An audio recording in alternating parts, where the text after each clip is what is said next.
Saudações, pessoal. Vou dar início agora a uma sequência de assuntos que correspondem à primeira série do ensino médio, beleza?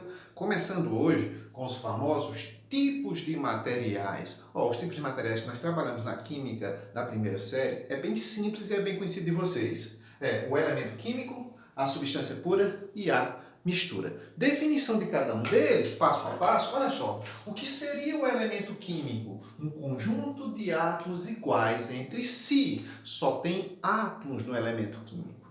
Lembre que lá na frente da tabela periódica, vou mostrar para vocês que o elemento químico é representado por um símbolo que deriva do nome do elemento em latim. Mas voltando para cá, fala o elemento químico, o que tem que aparecer na sua mente? Conjunto de átomos iguais. Nem que seja um único átomo, porque existe o conjunto unitário. Então, por exemplo, quando eu me refiro ao elemento químico ferro, é como se a gente estivesse imaginando um conjunto contendo apenas átomos de ferro. Quando a gente se refere ao elemento cloro, é como se a gente tivesse um conjunto contendo apenas o elemento cloro.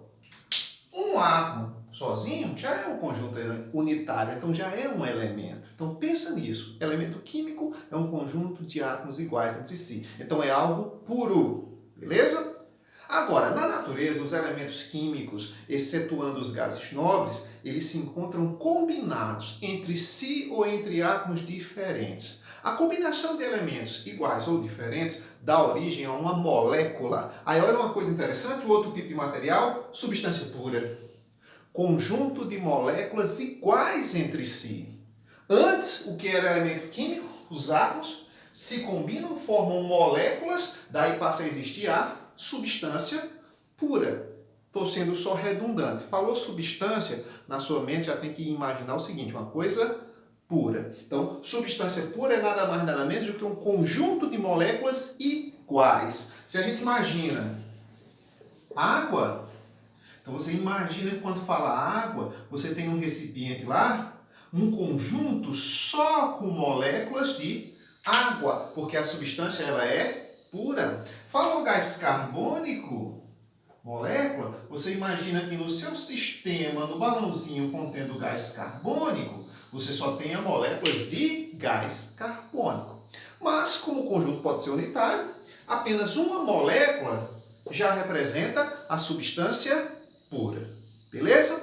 Agora vem mistura, que é mais comum em nossa vida cotidiana. Mistura é a junção de duas ou mais substâncias diferentes. Por exemplo, se eu pego um sistema, um recipiente aqui, um copo de Becker, coloco nesse copo água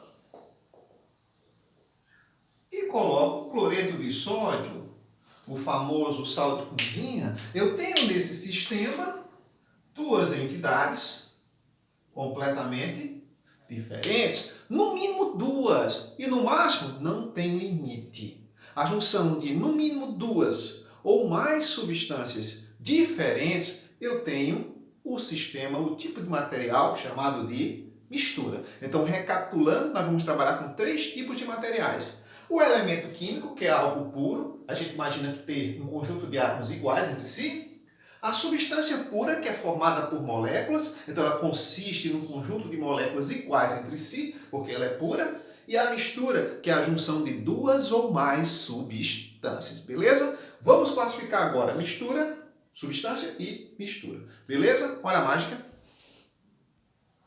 Feita a mágica, pessoal, voltando.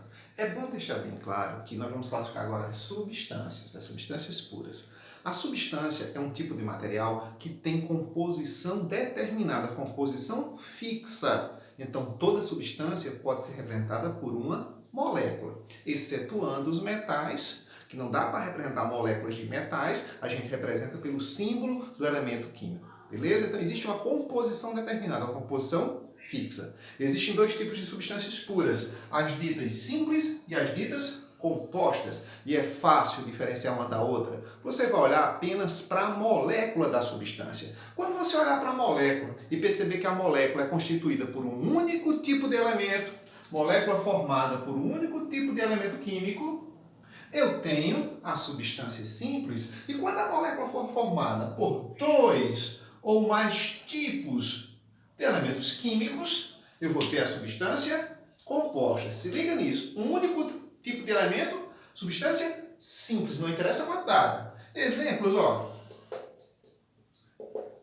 Nitrogênio, N2. Um único tipo de elemento químico na molécula, substância simples. Gás oxigênio, ó. O2, molécula formada por apenas um tipo de elemento.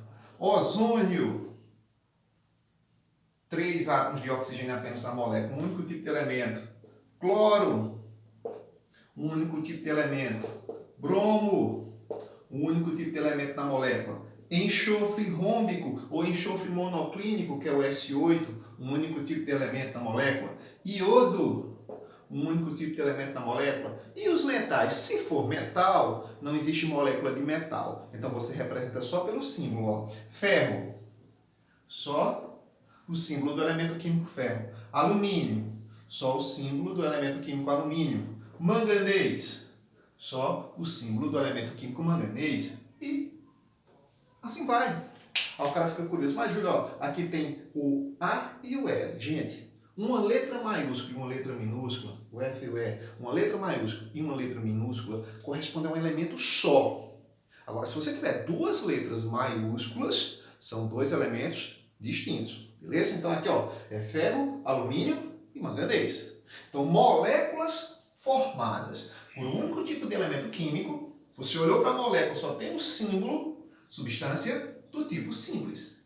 E a substância composta, agora fica fácil distinguir, com dois ou mais elementos distintos na molécula, diferentes na molécula.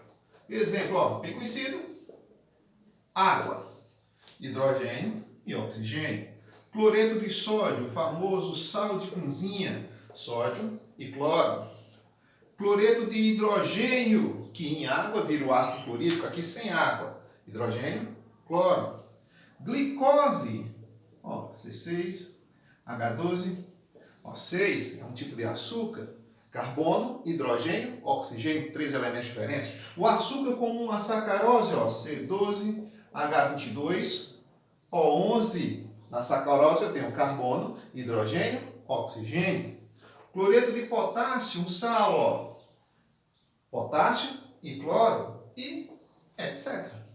Compare as moléculas. Molécula formada por um único tipo de elemento, substância simples. Molécula formada por dois ou mais tipos de elementos diferentes, substância composta. E não se esquecer, substância possui composição determinada. A molécula do oxigênio só pode ser O2, não pode ser O3. O3 já é ozônio. A molécula da água é H2O, não pode ser H2O2, que é o peróxido de hidrogênio. Certo? Então, a molécula, a substância é representada por uma molécula, possui uma composição determinada, o que não acontece numa mistura. Não existe molécula para representar uma mistura.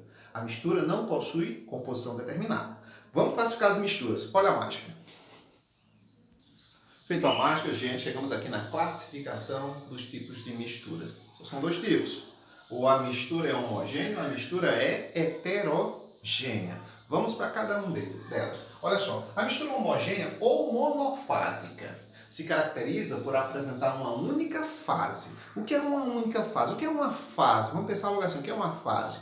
Fase é cada parte homogênea de um sistema que você consegue visualizar, seja a olho nu ou com auxílio de microscópio. Por exemplo, olhando aqui por quadro, eu percebo a fase branca do quadro, a fase na cor vermelha do pincel, na cor azul, na cor preta. Então são fases. Fase é cada parte homogênea que você consegue visualizar em um sistema. Beleza? Então coloca isso na sua mente. Homogênea ou monofásica? Monofásica já está dizendo tudo. Apenas uma única fase. Exemplos. Chega lá numa prova, tem um sistema constituído assim. No Becker tem lá água mais cloreto de sódio, o famoso sal de cozinha. Gente, se a questão menciona só isso, água e sal, e pronto. Não dá nenhuma informação a mais em relação ao sal. Você tem que subentender que o sal está totalmente dissolvido na água. E o sal totalmente dissolvido na água constitui uma solução. Solução é toda e qualquer mistura homogênea que existe. E uma solução, nem com o auxílio de um ultramicroscópio, você vai conseguir ver o sal aqui dentro. Então mencionou água e sal. Somente isso, você já imagina o sal totalmente dissolvido. Então, quando você olhar para esse sistema aqui, você só vai enxergar nesse sistema uma única fase. Mas eu tenho quantos constituintes? 2 constituintes. O sal e a água. O mesmo vale para o açúcar. Se o seu sistema tem lá água mais a sacarose, que é o açúcar comum, C12H22O11. Sacarose, o açúcar comum. O sistema de lá tem água e sacarose. Mencionou apenas isso, nada mais. Você tem que imaginar o açúcar totalmente dissolvido na água, formando uma solução. Então, nem com o auxílio de ultramicroscópio você consegue visualizar a fase da sacarose aqui dentro. Então, esse sistema você considera uma mistura homogênea, porque ele só tem uma fase e quantos constituintes? 2 constituintes. Ok? Mais um. Agora, se eu digo assim, esse sistema tem, água mais etanol, que é o álcool etílico, o álcool que hoje em dia, devido à pandemia, a 70% estamos utilizando para limpar as mãos, fazer asepsia, mais, colocar aqui, sacarose, C12H22O11. Tem só isso, água, álcool e açúcar. Não mencionei nada a mais em relação ao açúcar, só disse a presença dele, tá ali. Vamos lá. Água incolor, álcool incolor e são miscíveis. E o açúcar se dissolve em ambos, totalmente. Então eu tenho que imaginar que o açúcar totalmente dissolvido no álcool e na água. Então isso aqui, eu só tenho uma única fase. Mas quantos constituintes? Quantas substâncias diferentes? 3 constituintes. 3 componentes. Então, mistura homogênea só deve aparecer uma única fase. Beleza? Fazer mais alguns exemplos? Olha a mágica. Feito a mágica, vamos falar dessa mistura homogênea aqui. Cuidado com ela. Ar atmosférico. Pessoal, se falasse na prova ar atmosférico, não é uma mistura homogênea. Porque no ar atmosférico nós temos partículas sólidas, partículas em suspensão. Nós temos material particulado em suspensão aqui na atmosfera. Tanto é que praticamente todo dia na sua casa, você, ou sua mãe, ou seu pai, ou a empregada, tem que espanar os móveis, porque devido à ação da gravidade, esses sedimentos vão descendo.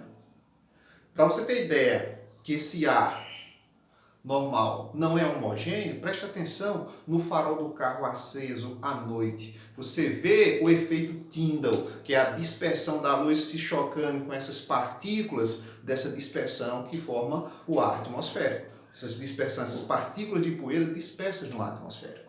Então, o ar atmosférico não é uma mistura homogênea, se liga nisso. Para ser homogênea, tem que mencionar assim, ar atmosférico, e tem que vir a observação, filtrado. Aí sim, ar atmosférico filtrado só contém os gases. Tendo só gases, a mistura é homogênea. Misturas de gases serão consideradas sempre misturas homogêneas. Então, se eu digo assim, ar atmosférico filtrado, sem as partículas de poeira, só os gases, mistura homogênea. O principal componente, o que existe em maior quantidade no ar atmosférico, nitrogênio está lá por volta, perto de 80% do total.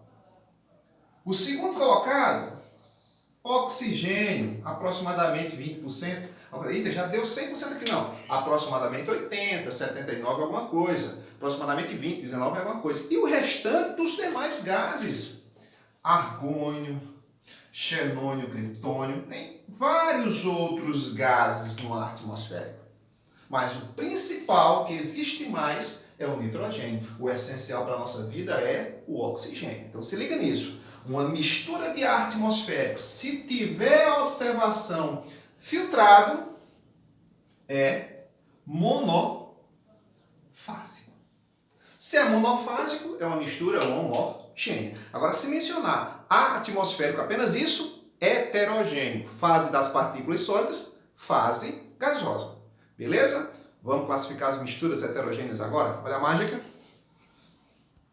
Feito a mágica, pessoal, ó, mistura heterogênea, como o nome diz, polifásica. Duas ou mais fases você visualiza no sistema, ou a olho nu ou com auxílio de microscópio. Lembra, fase é cada parte homogênea que se pode identificar num sistema. Vamos fazer exemplos delas.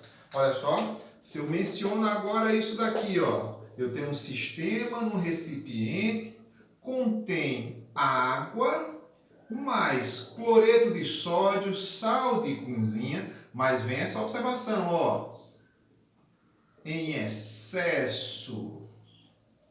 Se tem excesso de sal, é sinal que o excedente não dissolve, normalmente não dissolve, e fica depositado no fundo do recipiente. Vocês já devem ter percebido isso em casa. Quando se dissolve excesso de sal na água, excesso de açúcar. O excesso fica no fundo do recipiente.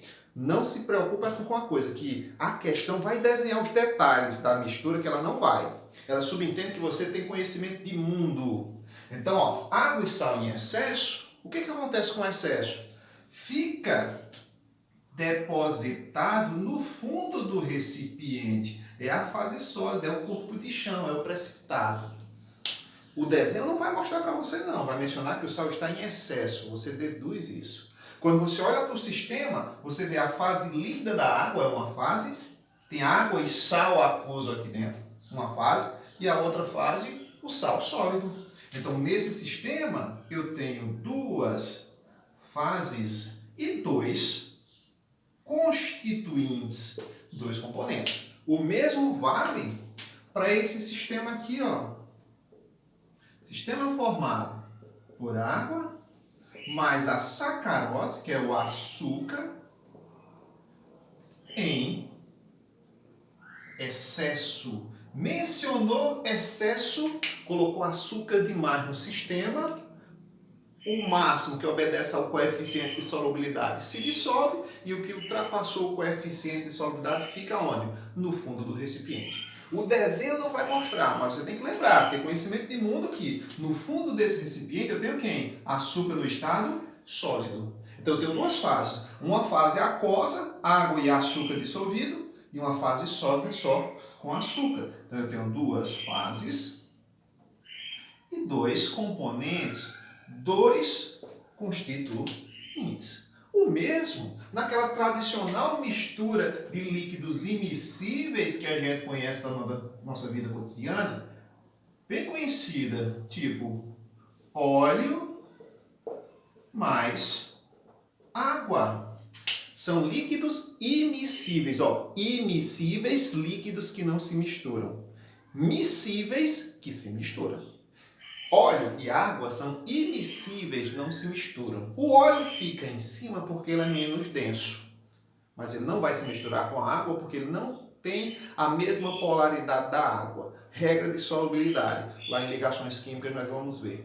Semelhante dissolve semelhante. Polar tende a ser miscível em polar. Apolar só vai ser miscível em apolar.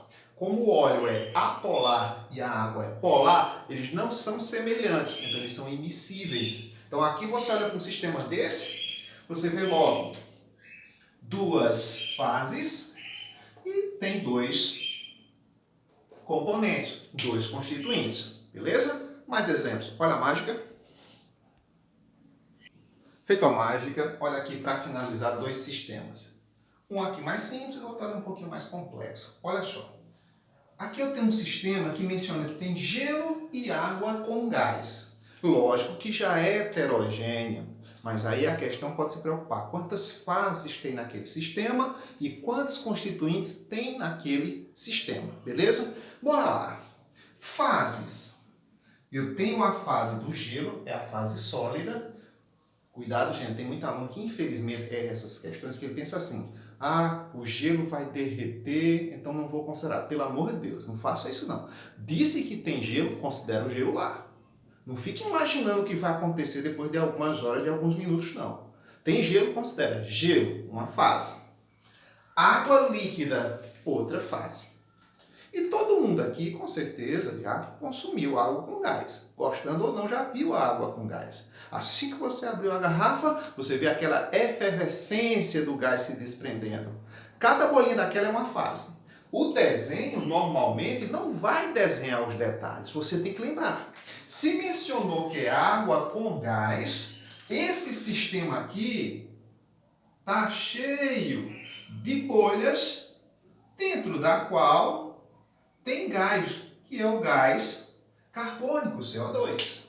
Então, esse sistema é heterogêneo? É lógico.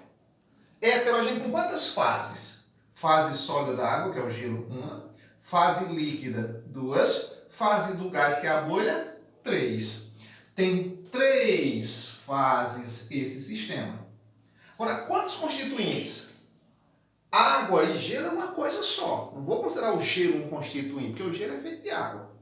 Então, água, tanto aqui quanto no gelo, um constituinte. E o gás carbônico. Ó, eu estou levando em desconsideração o seguinte: não estou considerando os sais minerais que normalmente tem na água mineral com gás. Tá certo? Então, só água, gás e pronto. Se for considerar os sais minerais, cada água mineral tem uma composição, vai ter um número de constituintes diferentes. Então, falou isso numa prova, esquece os sais minerais. Imagina, só água, gás e o gelo. Então, gelo e água, uma coisa só, um componente só, e o CO2, 2 constituintes. Então, eu tenho 3 fases e 2 componentes, 2 constituintes. Agora, olha essa outra mistura aqui, tanto de coisa que tem nela. Coloquei óleo, por ser menos denso lá em cima, alguns cubos de gelo.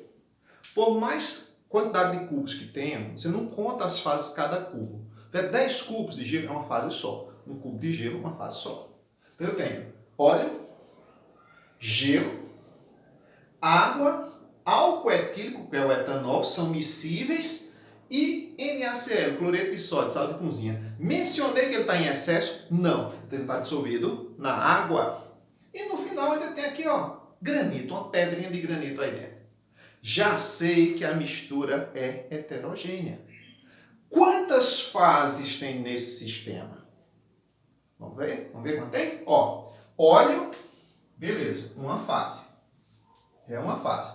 O gelo faz outra fase, 2.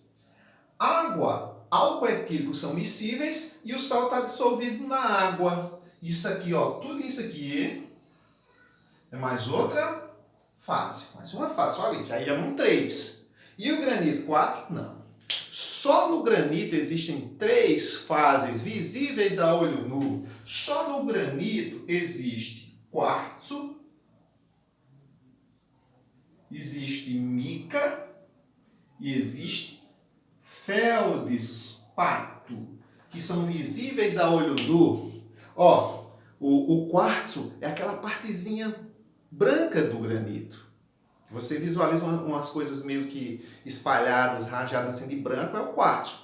Aquela parte mais escura, mais azul escura, é o feldespato. E uma parte que brilha, que parece um vidro, é mica. Então, só no granito, eu tenho 3 fases. Então, falou granito na sua vida, já imagina, essa é uma mistura natural. Eu encontro na natureza. É o paralelepípedo, que é usado na pavimentação de ruas. É a brita, que é usada na construção, na fabricação daquelas vigas, tá certo? De lajes. Ali é granito. Olha uma pedrinha daquela para você ver. O branquinho que você encontra lá, quartzo. Uma partezinha que brilha, que parece vidro, mica. e uma parte mais escura, o feldespato. Então, o granito tem 3 fases, é uma mistura heterogênea natural. Então, aqui o total de fases, uma do óleo, outra do gelo, 2. Água, álcool etílico e sal, 3 fases. E no granito 3, eu tenho um total de 6 fases. E quantos constituintes? Óleo, água e gelo, uma coisa só, 2. Álcool etílico, 3. Sal, 4. Quartzo, 5. Mica, 6. Feldespato, 7. Tenho 6 fases e 7 constituintes. Beleza? Até a próxima aula, na sequência.